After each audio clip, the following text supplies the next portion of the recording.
प्रदूषण मंडळ जे आहे पर्यावरण रक्षणाचं काम करते आणि त्या खरं म्हणजे ते मोठं काम आहे. इथं आपण मगाशी पोवाडा, भारूड, कीर्तन याच्यामध्ये गोंधळ याच्या माध्यमातून जी काही जनजागृती करताय पर्यावरण समतोल राखण्यासाठी.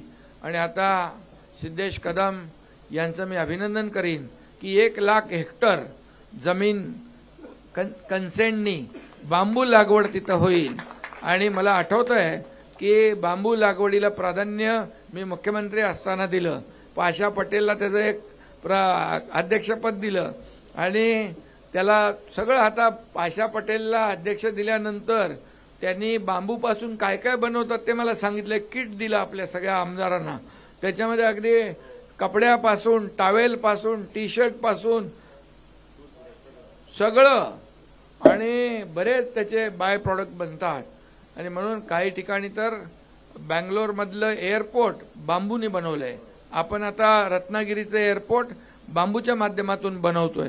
आणि म्हणून आदरणीय प्रधानमंत्री नरेंद्र मोदीजींनी निर्णय जेव्हा घेतला बांबू ये बास नाही बांबू ये घास आहे, तेव्हापासून या ठिकाणी बांबूवरच्या सगळ्या अटी शर्ती काढून टाकल्या.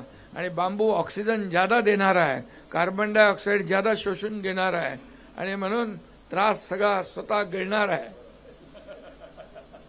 आणि लोकांना आनंद देणार आहे.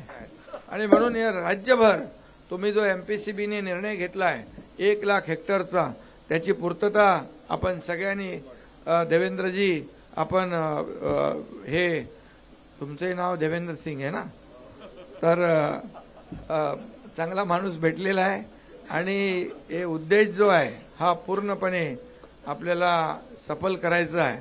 आणि म्हणूनच खऱ्या अर्थाने आजचा हा दिवस जो आहे हा अतिशय महत्त्वाचा आहे.